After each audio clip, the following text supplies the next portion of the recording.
Le général Jean-Victor Allard et le bilinguisme dans les forces armées canadiennes. Le général Jean-Victor Allard est un illustre militaire canadien-français.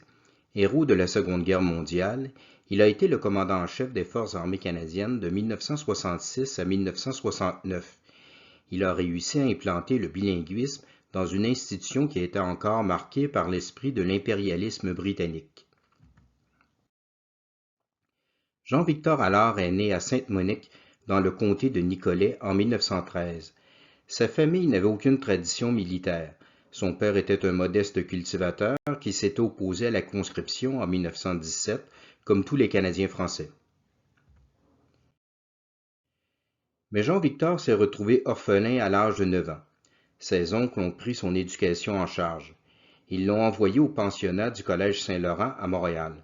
C'est là qu'il s'est intéressé à la chose militaire avec les cadets de l'armée.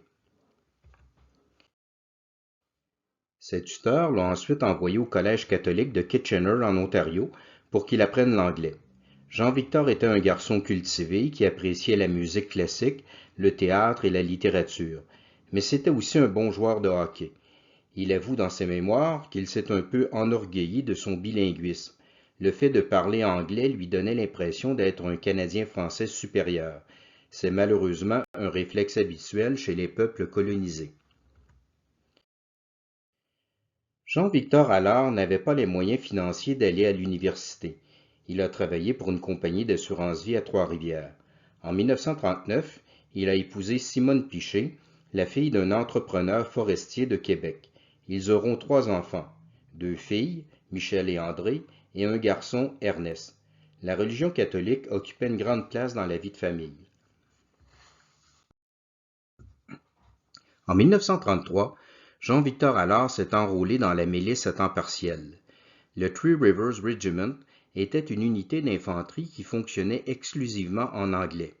Allard avait le grade de capitaine lors du déclenchement de la Seconde Guerre mondiale. Il s'engagea sans hésitation dans l'armée régulière. Allard était un patriote pan-canadien.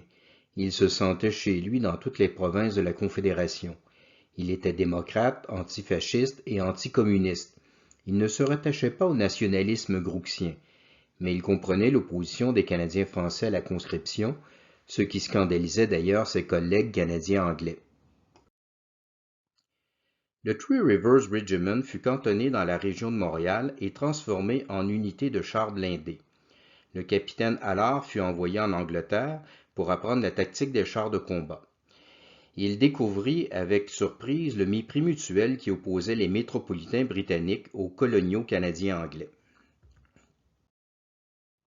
En 1942, Allard revint au Canada pour former les officiers du corps des blindés à Kingston.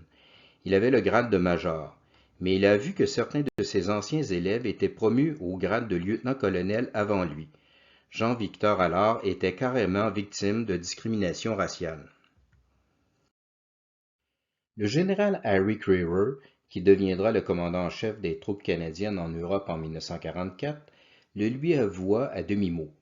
À cette époque, les Anglo-Saxons pensaient que les Canadiens français étaient inaptes aux professions techniques à cause du caractère catholique et donc rétrograde de leur système d'éducation. Or, les blindés étaient une arme technique qui devait être confiée à la race supérieure. Jean-Victor Allard avait pourtant lui-même inventé un nouveau système de guidage des tirs de chars, un système qui sera adopté avec quelques modifications par l'armée américaine. Mais les préjugés étaient plus forts que la réalité. Dans l'esprit des Anglais, les Canadiens français n'étaient bons que pour l'infanterie, tout comme les Noirs américains. Crerar proposa à Allard de le muter dans le Royal 22e Régiment, le ghetto francophone de l'armée canadienne. Allard n'a jamais digéré cette injustice. Le 22e Régiment était alors commandé par le lieutenant-colonel Paul Bernatchez. Il était cantonné dans la région de Cornouailles, en Angleterre. L'unité se composait essentiellement de gars du bas du fleuve. Allard y faisait figure d'étranger puisqu'il venait de Trois-Rivières. Mais le capitaine Paul Triquet a facilité son intégration au groupe. Le 3 septembre 1943, le 22e Régiment débarquait en Sicile avec la 8e armée britannique. L'armée italienne n'a opposé aucune résistance aux Alliés. Les Italiens en avaient ras-le-bol de la guerre. Mais les Allemands ont établi une puissante ligne de défense dans les régions montagneuses du centre de l'Italie. La progression des Alliés fut lente et difficile. Le 22e régiment s'est couvert de gloire durant la campagne d'Italie, notamment lors de la bataille d'Ortona en décembre 1943. Les Canadiens ont délogé les Allemands rue par rue, édifice par édifice. Ortona fut surnommé le petit Stalingrad de l'Italie. La compagnie du capitaine Paul Triquet a percé les défenses allemandes à la Casa Berardi. Cet exploit lui a mérité la Croix de Victoria, la plus haute décoration militaire de l'Empire britannique. Le major Allard a subi une blessure à l'épaule, mais il est resté à son poste. Il fut décoré de l'Ordre du service distingué. Le 5 janvier 1944, Jean-Victor Allard devient lieutenant-colonel et commandant du Royal 22e Régiment. Paul Bernatchez avait été nommé à la tête de la 3e brigade d'infanterie canadienne avec le grade de brigadier général. Dans ses mémoires, Jean-Victor Allard trace un portrait élogieux du 22. On m'a souvent avancé qu'il devait être difficile de commander le 22e. Je répondais par la négative. Pas quand on le connaît bien. Après tout, notre unité n'était pas si particulière que cela. Tout le système régimentaire britannique était basé sur la reconnaissance de groupes tels que les Écossais, les Irlandais, les Gallois, les Midlanders, qui, avec l'encadrement d'officiers de même origine, avaient aussi développé l'ambiance nécessaire à l'efficacité. La discipline au 22e, quoique inspirée et même réglementée par les coutumes britanniques, ne s'appliquait pas comme ailleurs, et ce, même par rapport à d'autres unités canadiennes. Le fameux split and polish des Anglais faisait rire les gars, qui l'appliquaient pourtant aussi bien que leur contrepartie, mais sans y mettre le sérieux qu'ils croyaient rencontrer chez leurs voisins anglophones. Si l'un des nôtres laissait un peu trop tomber la discipline, nous, les officiers, crions rarement « à tue-tête ». Nous tournions plutôt l'affaire en ridicule, notre type se sentait vite isolé, et sa fierté régimentaire le faisait rentrer dans l'ordre.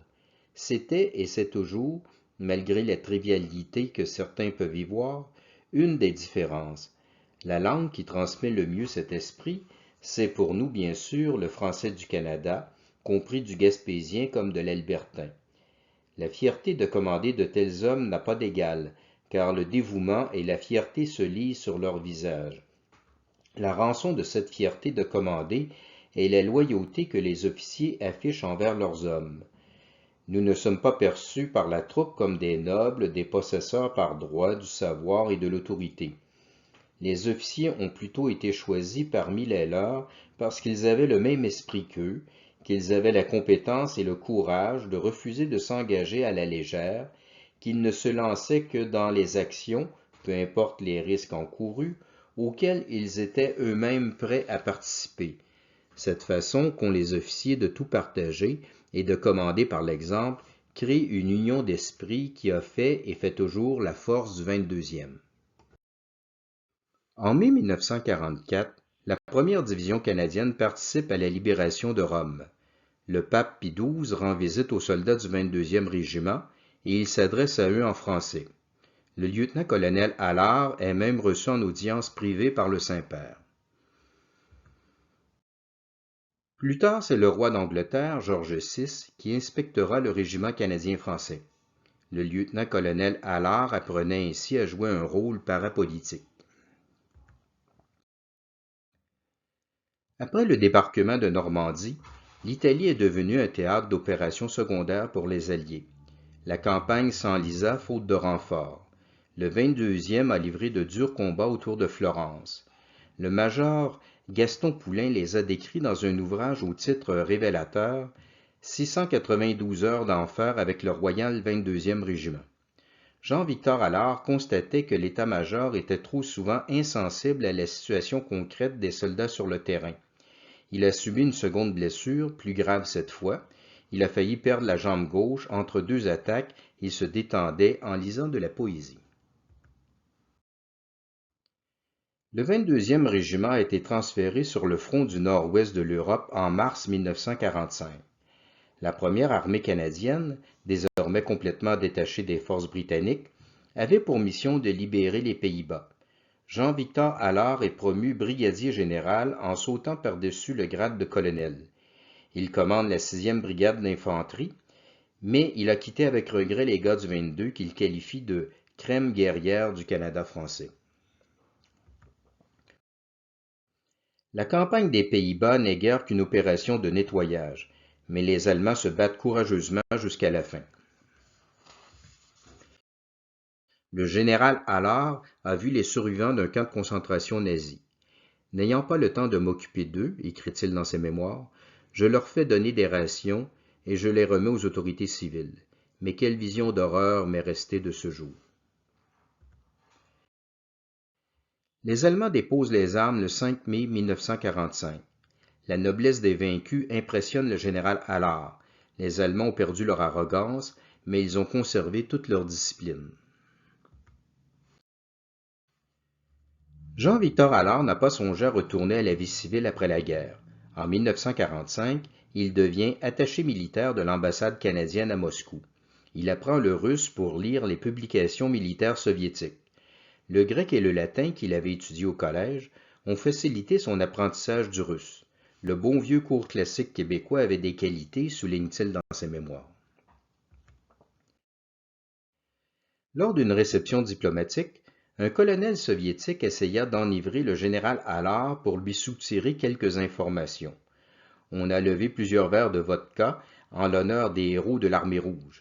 Mais l'officier russe s'est effondré face contre terre au moment de porter un toast à Staline. Le castor canadien avait vaincu l'ours soviétique. En 1948, le général Allard est rappelé au Canada. Il écrit dans ses mémoires « Je suis sorti du RSS, heureux de respirer enfin la liberté de nos systèmes politico-économiques, aussi imparfaits soient-ils. Heureux aussi d'être resté fidèle à ma foi chrétienne, même si ceux qui s'en réclament sont parfois loin de la perfection. Je suis devenu meilleur Canadien que jamais, en jurant de combattre sans armes autant que possible, ni colère, cette philosophie marxiste, sous quelque forme qu'elle puisse se présenter à moi. » De 1948 à 1951, le général Allard a commandé le secteur de l'Est de l'armée canadienne, ce qui correspond au territoire de la province de Québec. Le ministère de la Défense voulait fermer la base militaire de Valcartier et la citadelle de Québec. Il songeait même à démanteler le Royal 22e Régiment. Le général Allard a réussi à sauver ces précieuses infrastructures militaires canadiennes-françaises. Le gouvernement du Québec n'avait pas l'habitude de faire appel à l'armée pour assurer la protection civile. Le général Allard a développé ce type de collaboration. En 1950, l'armée est intervenue pour combattre le terrible incendie qui a dévasté la ville de Rimouski. Jean-Victor Allard avait de bonnes relations avec Maurice Duplessis, car son épouse était une cousine du premier ministre. On disait que le général Allard entrait plus facilement au bureau de Duplessis que certains ministres du gouvernement de l'Union nationale. La période durant laquelle il gouverna le Québec, écrit-il dans ses mémoires, ne fut pas celle de la grande noirceur, comme on l'avance trop facilement. En 1951, le général Allard alla étudier la géostratégie au Collège impérial de la Défense à Londres. Ce n'était pas une formation militaire. Dans ce domaine, Allard n'avait plus rien à apprendre. C'était plutôt une formation politique pour les militaires. Il eut l'occasion de rencontrer Winston Churchill et Dwight Eisenhower. Il visita plusieurs pays chauds d'Afrique et du Moyen-Orient. Il put amener sa famille en Angleterre. Ses enfants ont fréquenté le lycée français de Londres.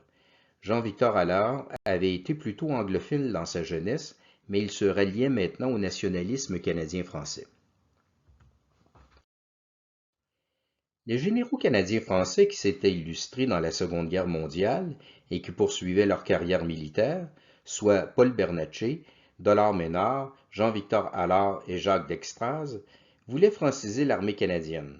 Un rapport du général Bernatchez, publié en 1951, montrait que les francophones, qui constituait 29% de la population canadienne, ne comptait que pour 15% des hommes de troupe, 7% des officiers et 4% des officiers supérieurs.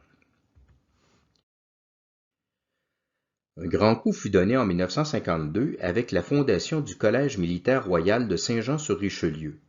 Désormais, les élèves officiers francophones pourraient recevoir une formation académique et militaire complète dans leur langue maternelle. On a proposé au général Allard de prendre le commandement du Collège militaire de Saint-Jean, mais il a refusé parce qu'il n'avait jamais fait lui-même d'études universitaires.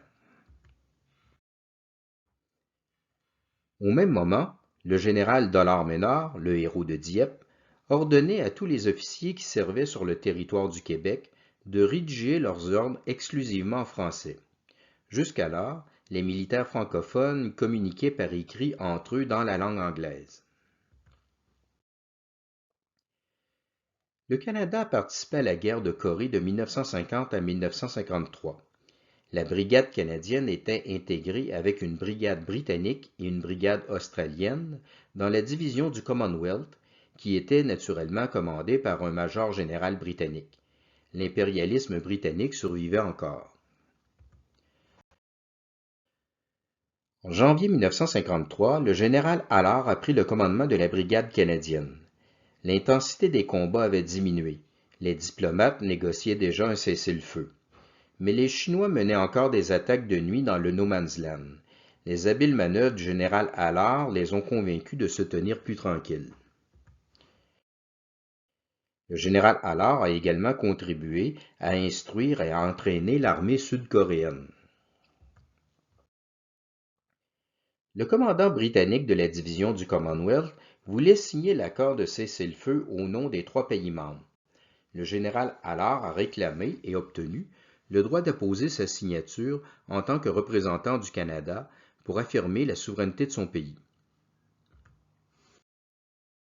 Le 1er juillet 1954, les troupes canadiennes de Corée ont célébré le Canada Day plutôt que le Dominion Day, qui était encore l'appellation officielle de cette fête. Allard voulait encore une fois souligner l'indépendance du Canada par rapport à l'Angleterre, mais le ministère de la Défense nationale lui a reproché cette initiative. Le premier ministre du Canada, Louis Saint-Laurent, a visité les troupes canadiennes en Corée. Le général Allard organisa les activités pour bien montrer aux Sud-Coréens que le Canada n'était pas un simple pantin des États-Unis ou de la Grande-Bretagne. En 1955, Louis Saint-Laurent proposa à Jean-Victor Allard de se lancer en politique avec le Parti libéral fédéral. Les journalistes le voyaient déjà au poste de ministre de la Défense nationale. Mais ses collègues militaires lui ont fait comprendre qu'il pourrait mieux servir la cause des francophones dans l'armée en restant à l'état-major plutôt qu'en siégeant au cabinet. En 1957, Jean-Victor Allard a été promu au grade de major général. Il a contribué à mettre en place l'accord du NORAD pour défendre l'espace aérien nord-américain contre une éventuelle attaque nucléaire soviétique. Il s'est opposé sans succès à l'abandon du projet d'avion de chasse Avro CF-5 Arrow par le gouvernement de John Diefenbaker. Ce projet aurait fait du Canada le leader mondial de l'aéronautique, tant militaire que civile, mais il a été malheureusement supprimé à la demande de Washington pour favoriser les intérêts de la compagnie Boeing. Le général Allard a commandé de 1961 à 1963 la 4e division britannique qui était déployée en Allemagne de l'Ouest dans le cadre de l'OTAN. Comment expliquer qu'un Canadien français se soit retrouvé à la tête de la plus importante unité militaire de Sa Majesté la Reine? En fait, Londres cherchait subtilement à regrouper les forces armées du Commonwealth pour avoir plus de poids face aux États-Unis, quitte à en confier le commandement à un colonial.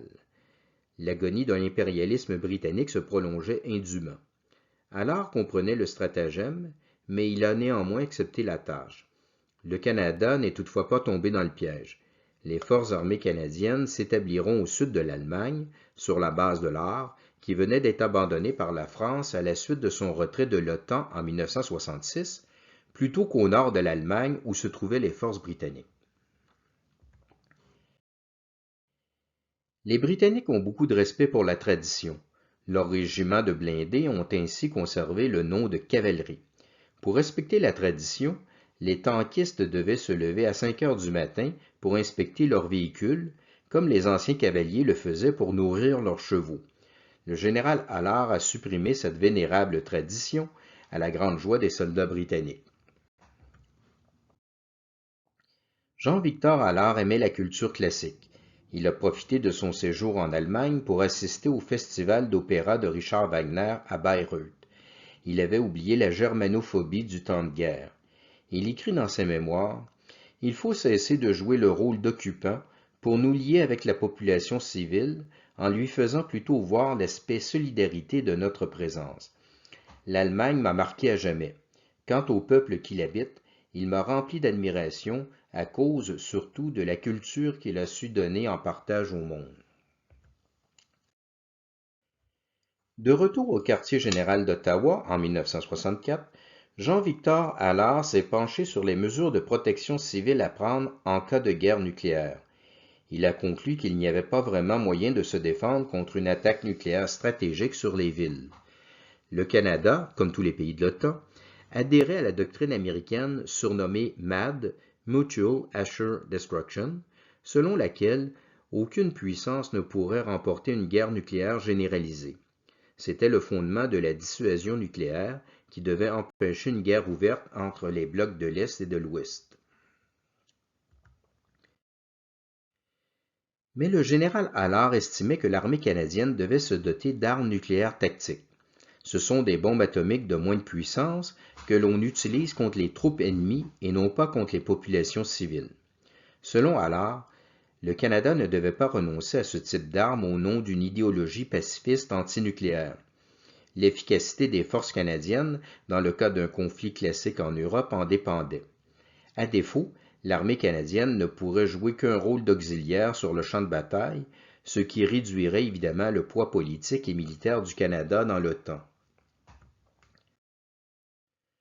En 1963, le gouvernement Pearson a décidé d'acquérir des armes nucléaires tactiques d'origine américaine, les missiles solaires Bomark. Mais le gouvernement Trudeau a choisi de dénucléariser le Canada en 1972. Le général Allard a déploré cette décision qui était motivée à ses yeux par une idéologie pacifiste de mauvais aloi. En 1964, le ministre de la Défense nationale, Paul Hellyer, annonçait son intention de fusionner les trois armes traditionnelles, soit l'armée de terre, l'aviation et la marine, en une seule force armée. L'idée avait été lancée dès 1951 par le général Charles Fuchs, alors chef d'état-major de l'armée canadienne. L'objectif de l'unification était de s'adapter aux conditions de la guerre moderne. La distinction entre les combats navals, terrestres et aériens était devenue chose du passé. La séparation, voire la rivalité, entre les trois états-majors était néfaste. La fusion des services devait réduire les coûts d'opération en standardisant l'instruction des militaires, en allégeant l'administration et en centralisant les achats de matériel. Les autres pays de l'OTAN songeaient à faire la même chose et pour les mêmes raisons. Le Canada voulait se montrer d'avant-garde en étant le premier pays à mettre sur pied un tel système. Mais il a en définitive fait cavalier seul. Les États-Unis et les autres pays de l'OTAN ont renforcé la coordination entre les trois armes, mais sans abolir la séparation classique. L'unification bouleversait les traditions militaires. On imposa un uniforme commun aux trois armes. Le terne uniforme vert-olive a remplacé les splendides uniformes bruns de l'armée, bleu foncé de la marine et bleu ciel de l'aviation. Le ministère de la Défense prétendait ainsi canadianiser les forces armées en soulignant que les anciens uniformes étaient de tradition britannique. Mais cette décision n'a réussi qu'à casser le moral des militaires canadiens. À l'étranger, on les prenait pour des employés de chemin de fer. Les forces armées canadiennes ont heureusement rétabli les uniformes distincts en 1985. On sauvait ainsi les apparences, mais les trois armes restent encore fusionnées de nos jours. Le véritable enjeu de cette réforme, c'était le rapport d'autorité entre les trois armes. Dans les deux guerres mondiales, la marine et l'aviation étaient au service de l'armée de terre. Désormais, l'armée et la marine seraient plutôt au service de l'aviation. Un tel changement ne pouvait pas se faire sans douleur. C'est la marine qui a opposé le plus de résistance à l'unification. En 1966, le contre-amiral William Landemore a démissionné de son poste de commandant de la Marine royale canadienne pour protester publiquement contre l'unification. La majorité des officiers supérieurs pensaient comme lui. Plusieurs ont été forcés de prendre une retraite anticipée. Le ministre de la Défense rejetait toutes les critiques du revers de la main, allant même jusqu'à les considérer comme une insubordination des militaires à l'autorité civile. Au départ, le général Allard était plutôt défavorable à l'unification, même s'il y voyait certains avantages pratiques. Il craignait qu'elle ne fasse disparaître la tradition régimentaire britannique. Le Royal 22e Régiment risquait d'être dissous. En outre, les francophones commençaient à peine à faire leur place dans l'armée de terre. Qu'adviendrait-il de la langue française après la fusion avec la marine et l'aviation, qui étaient encore exclusivement anglophones? Les forces canadiennes devaient être divisées en plusieurs commandements interarmes, mais aucun des quartiers généraux de ces commandements ne devait être établi au Québec. Jean-Victor Allard est promu au grade de lieutenant-général en 1964. Il fait une sorte de marché avec le nouveau chef d'état-major interarmes, le maréchal de l'air Frank Miller. Il accepte de travailler à l'unification des trois armes, mais à condition que les forces s'engagent dans la voie du bilinguisme. Allard a eu du mal à convaincre Miller. Il a brandi la menace de démissionner de son poste à l'état-major. Cette démission aurait embêté le gouvernement fédéral, qui cherchait alors à contrer le séparatisme québécois en montrant que les francophones avaient leur place au Canada. Le maréchal Miller a cédé. Il a créé une commission d'enquête sur la place des francophones dans les forces armées. Les conclusions allaient dans le même sens que le rapport Laurando-Dunton, qui recommandait d'instaurer le bilinguisme officiel dans tous les organismes du gouvernement fédéral canadien. Les forces armées canadiennes ont adopté en 1967 une politique officielle de bilinguisme. Notons que la bilinguisation des forces armées canadiennes a précédé de quelques années la bilinguisation de la fonction publique fédérale. C'est un peu comme aux États-Unis. La déségrégation raciale a commencé dès 1948 dans l'armée, mais elle ne s'est étendue à l'ensemble de la société américaine que dans les années 1960. On pense habituellement que l'armée est l'une des institutions les plus conservatrices de la société. En réalité, elle est plutôt à l'avant-garde des changements de mentalité. Les gouvernements peuvent facilement imposer des réformes socio-culturelles dans l'armée à cause de la grande discipline des militaires. Les forces armées canadiennes le font d'ailleurs actuellement avec le programme de changement de culture qui vise à instaurer de nouveaux comportements entre les hommes, les femmes et les LGBTQ+. Les idées du général Allard concordaient avec la politique du ministère de la Défense nationale. Il fut donc nommé commandant-chef des Forces armées canadiennes en 1966. C'était un véritable exploit pour un Canadien français.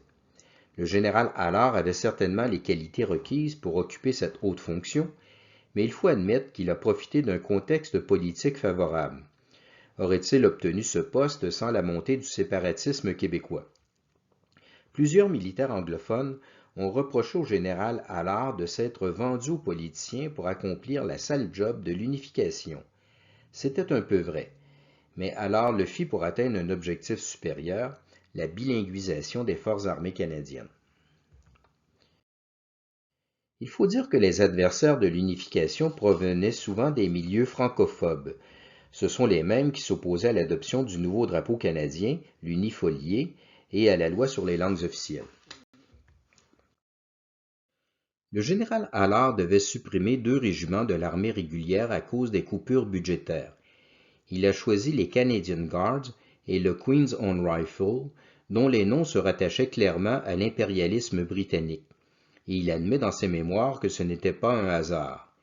Il réduisait également le prestigieux régiment des Black Watch, de vieille tradition écossaise, au rang d'unité de l'armée de réserve. Les journaux canadiens anglais dénonçaient le French Power qui régnait supposément à Ottawa. Le général Allard essuya néanmoins une défaite. Lorsqu'il procéda à l'inauguration du nouveau drapeau du commandement maritime, il fut déçu de voir que celui-ci ne correspondait pas à son choix. C'était un drapeau blanc plutôt qu'un drapeau bleu pâle. Les amiraux avaient obtenu cette concession du ministre de la Défense sans en informer le chef de l'état-major. Peut-on les blâmer? Les étendards de la Royal Navy avaient toujours été blancs. Était-il vraiment nécessaire d'imposer à la marine une couleur que l'on associe plutôt à l'aviation? L'unification des forces armées aurait pu se faire dans le respect des symboles et des traditions. Qu'aurait dit le général Allard si l'on avait voulu supprimer le castor de l'insigne du Royal 22e Régiment? Dans les domaines plus concrets, le général Allard a fait de grandes réalisations. La base de Valcartier est devenue le deuxième plus gros centre d'entraînement de l'armée canadienne après Gagetown au Nouveau-Brunswick. Le commandement de la force mobile a été établi à Saint-Hubert, sur la rive sud de Montréal. L'école des recrues s'est retrouvée à Saint-Jean-sur-Richelieu. Le 5e groupe brigade de combat était entièrement français. La base aérienne de Bagotville, au Saguenay, est devenue un pivot du NORAD. Les équipages de quelques navires de guerre étaient maintenant francophones. Tous les cours de formation militaire étaient offerts dans les deux langues. Soulignons au passage que le général Allard a lui-même dessiné le logo du commandement de la force mobile. Il y a inséré une croix pour montrer que le Canada se rattachait à la civilisation chrétienne. Les francophones sont passés de 16% des forces armées canadiennes en 1967 à 28% en 1975. Tous les officiers devaient maintenant atteindre un certain niveau de bilinguisme. La promotion de Canadiens français au grade supérieur n'était plus exceptionnelle. De nos jours, les francophones peuvent encore être parfois victimes de discrimination systémique dans les forces canadiennes. C'est presque normal car les anglophones constituent 75% de la population canadienne. Mais lorsqu'ils sont au Québec, les militaires québécois ont au moins l'impression d'être dans leur armée. Lors du référendum de 1995 sur la souveraineté du Québec, les sondages montraient que le pourcentage de souverainistes était plus élevé parmi les militaires francophones que dans l'ensemble des Québécois francophones. Au fond, la plupart de nos militaires préféreraient sans doute servir dans les forces armées québécoises. Le général Allard s'est retiré du service actif en 1969. Son œuvre de bilinguisation des forces armées canadiennes a été unanimement louangée, mais son œuvre d'unification des trois armes a été largement critiquée.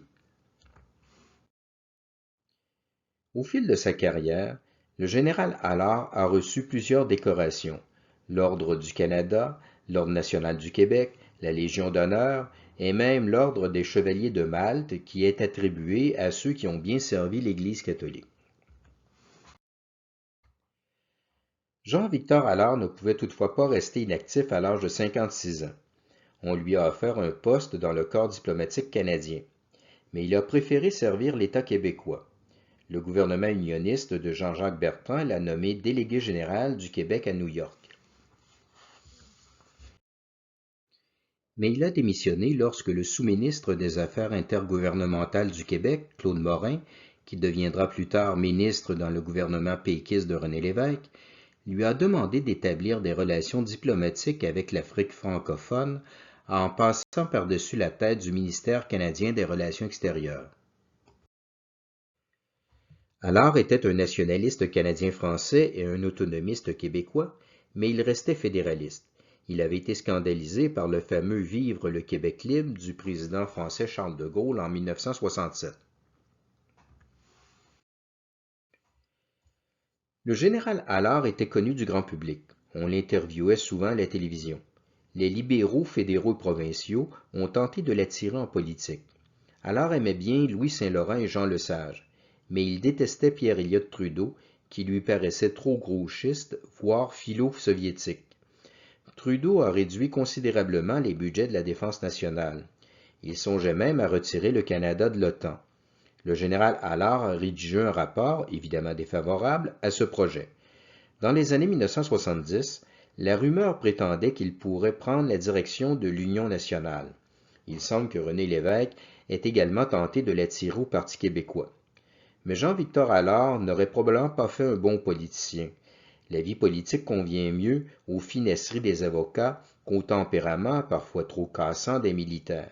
Allard s'est plutôt lancé en affaires, mais sans trop de succès. En 1975, il s'est établi à Trois-Rivières. C'était un retour aux sources.